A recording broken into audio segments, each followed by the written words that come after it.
PSL 9 तमाम रंगीनियों के साथ इख्तिताम पजीर हुआ है। इस्लामाबाद यूनाइटेड ने फतह का ताज अपने सर पर सजाया है और ऑब्वियसली फाइनल का बड़ा दिलचस्प सा मुकाबला था। और मुल्तान सुल्तान की अगर बात की जाए तो वो भी किसी से कम नहीं रहे, एक टफ टाइम उन्होंने दिया, लेकिन at the same time Islamabad United दो बेस्ट टीम थी। ओवरऑल इवेंट कैसा रहा, तो इसी हवाले से जरा बात करते हैं आज। मिर्जा इकबाल बेग साहब साथ मौजूद हैं। बेग साहब बहुत शुक्रिया साथ मौजूद हैं आप, और ज़ाहिर आपसे बात करके हमेशा में बहुत अच्छा भी लगता है। रमजान अच्छा गुजरा है बेग साहब?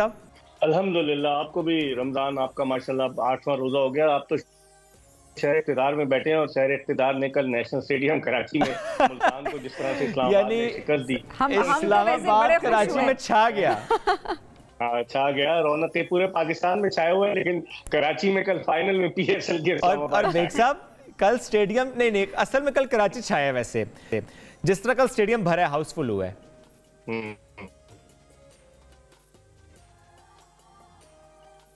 बिल्कुल। अच्छा, कल बड़ी तादाद में लोग आए, मैं खुद बाहर गेट पे गया था, मैंने देखा कि जी आप बात में कमल करें बेग साहब, आपने खुद क्या देखा? जी आपकी आवाज आ रही है।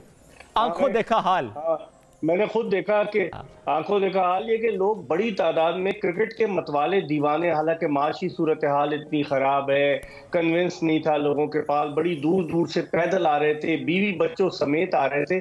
तो इसका मतलब है इस कौम को क्रिकेट का जुनून है। और कल पाकिस्तानियों ने, कराची वालों ने ये साबित किया, क्योंकि इससे पहले तो लोग आ ही नहीं रहे थे। नंबर ले गए थे मुल्तान, लाहौर और रावलपिंडी, लेकिन कल कराची वालों को भी जोश आया, और जब जोश आया तो फिर इस्लामाबाद को भी जोश आ गया और आखिरी गेंद पर इस्लामाबाद जीत गया। सही बात है। अब जरा बात करते हैं इमाद वसीम की। बेग साहब पहले तो मुझे एक कमेंट इस पर आपसे लेना है। कल से एक वीडियो बहुत वायरल हो रही है कि जिस वक्त वो एकदम कट हो गए, ड्रेसिंग रूम का मंजर था और वो स्मोकिंग कर रहे थे, इस पर बहुत तनकीद हो रही है कि he was caught on camera. थोड़ा सा बताएं कि क्या डेकोरम होता है, क्या अलाउड नहीं होता, क्या होता है कि इतनी ज्यादा तनकीद क्यों हो रही है? देखिए शोएब, क्रिकेटर्स तो सिगरेट पीते हैं, कई क्रिकेटर्स पीते हैं, और बाज तो चेन स्मोकर्स भी हैं, लेकिन ये बदकिस्मती थी इमाद वसीम की कि कैमरा उन पर कट हो गया वहां पर जहां ड्रेसिंग रूम में वो बैठ के पी रहे थे। वरना अमूमन हर शख्स जाकर, ये जो ज्यादातर क्रिकेटर्स हैं, मेरा सबके साथ इंटरेक्शन हुआ, सारे ज्यादातर क्रिकेटर्स सिगरेट पीते हैं, लेकिन उनकी बदकिस्मती थी कि वो पकड़े गए और वो वीडियो वायरल हो गई। लेकिन जो उनकी परफॉर्मेंस थी, चले ठीक है, इस पर उनके खिलाफ थोड़ा सा जुर्माना भी हो जाएगा, सब कुछ हो जाएगा, तंबीह भी हो जाएगी, लेकिन जो परफॉर्मेंस थी, 35 बरस की उम्र में इमाद वसीम ने रिटायरमेंट ले ली, दिल बर्दाश्ता होकर पाकिस्तान को वनडे और T20 में रिप्रेजेंट कर चुके हैं, कप्तानी कर चुके हैं वनडे की वाज मैचेस में। तो उसके साथ अब मेरे ख्याल में अब इमाद वसीम को अपना डिसीजन वापस लेना चाहिए। और बाबर आजम जब कप्तान थे तो मोहम्मद नवाज को इमाद वसीम पर प्रेफर कर रहे थे, जबकि इमाद वसीम की क्लास डिफरेंट है।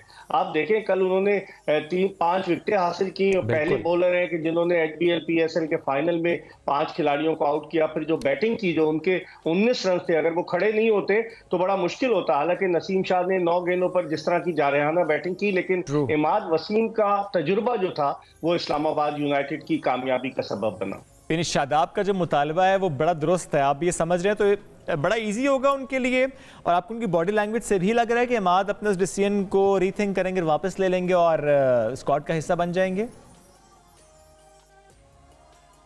देखिए शोएब, इमाद ने इसलिए रिटायरमेंट ली कि एक तो वो पाकिस्तानी टीम में सेलेक्ट नहीं हो रहे थे, वो सेंट्रली कॉन्ट्रैक्टेड प्लेयर नहीं थे। अगर वो सेंट्रल कॉन्ट्रैक्ट ले लेते तो जिस तरह पाकिस्तान क्रिकेट बोर्ड ने कहा हुआ है कि साल में PSL के अलावा 2 लीग्स आप और खेलेंगे, इस वक्त इमाद वसीम की डिमांड है दुनिया भर में। आपको बिल्कुल याद होगा बहुत अरसा पहले वो नंबर 1 ऑलराउंडर रहे हैं, और हर लीग में दुनिया की उनको बुलाया जाता है खेलने के लिए। तो इस वजह से उन्होंने सोचा कि अब मुझे खिला तो रहे नहीं है, तो रिटायरमेंट ही ले लो ताकि लीग की तरफ तवज्जो दो, बैंक बैलेंस में इजाफा करो। तो वो उस तरफ चले गए। लेकिन अब जिस तरह की उन्होंने परफॉर्मेंस दी है इस HBL PSL में, मैं समझता हूँ कि उनकी जरूरत है। 1 जून से जो T20 वर्ल्ड कप अमरीका और वेस्ट इंडीज में शुरू हो रहा है, इमाद वसीम की जरूरत है, क्योंकि सर्किल में वो बॉलिंग बड़ी अच्छी करते हैं। आपने देखा होगा कि 6 ओवर्स का जब दायरे में फील्डर अंदर होते हैं, कितनी अच्छी बॉलिंग करते हैं, वाइट बॉल स्पेशलिस्ट हैं। अगर अब भी उनको इस फॉर्म पे नहीं लिया गया तो फिर मेरे ख्याल में फिर आइंदा उनकी जरूरत भी नहीं पेश आएगी। ठीक हो गया। अच्छा बेग साहब, इसके अलावा अगर ओवरऑल पीएसएल को देखा जाए, क्योंकि आज हम यही कह रहे थे कि हम पीएसएल को कंक्लूड जरूर करेंगे कि ओवरऑल टूर्नामेंट कैसा रहा, तो आपकी नज़र में कैसा रहा? कल तो हमने जाहिर है कराची स्टेडियम, जिस तरह हम बात भी कर रहे थे, जिन्ना स्टेडियम किस तरह से वो भरा हुआ था, लोग भी आए वहाँ पर, एक ज़बरदस्त मैच भी हमने देखा, बट ओवरऑल पीएसएल को आपने सीजन 9 को कैसा देखा?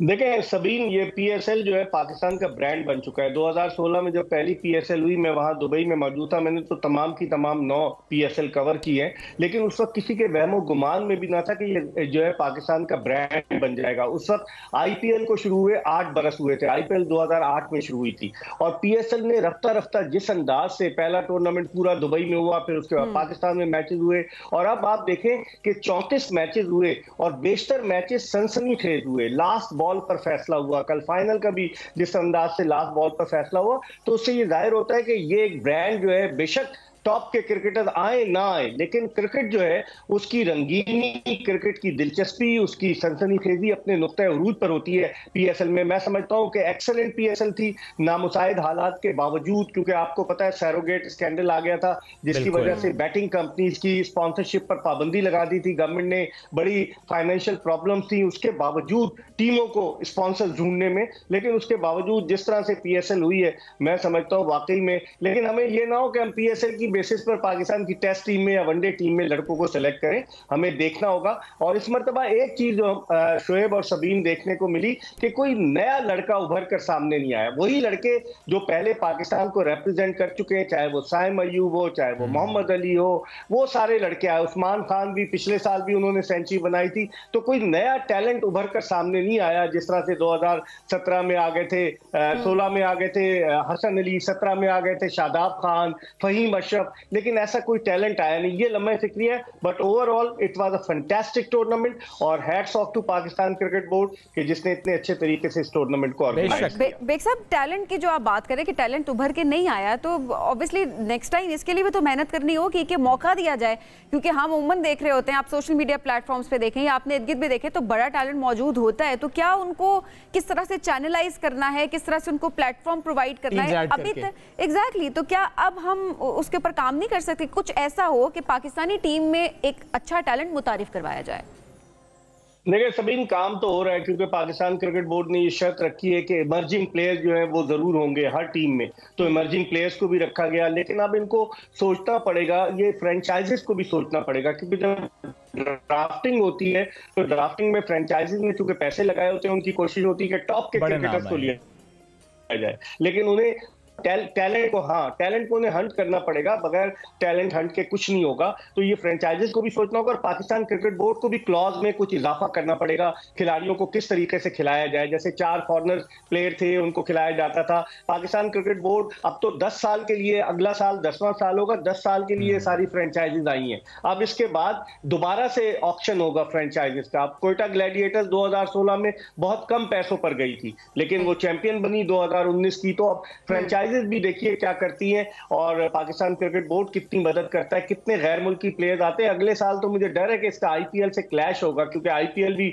उस वक्त होगी, और आपको पता है कि इंडियन जो है वो डोमिनेट कर रहे हैं क्रिकेट में, तो टॉप के क्रिकेटर्स। अब आप देखें न्यूजीलैंड की टीम पाकिस्तान आ रही है, उसके आधी से ज्यादा खिलाड़ी जो है वो आईपीएल खेलने जा रहे हैं। Kane Williamson, Daryl Mitchell, Rachin Ravindra, उसके अलावा ट्रेंट बोल्ट, मिचेल सैंटनर, एक लंबी फहरिस्त है। तो ये सोचना पड़ेगा अब इसमें हम क्या इंसेंटिव देते हैं इंटरनेशनल क्रिकेटर्स को, किस तरह वो क्लैश को मैनेज फैसिलिटेट करते हैं, और किस तरह से आप उनको कंफर्टेबल करते हैं कि वो आए भी, और जाहिर है यहाँ पर आकर हमारे टूर्नामेंट के लिए। एग्जैक्टली बेग साहब, बहुत शुक्रिया प्रोग्राम में ज्वाइन करने के लिए।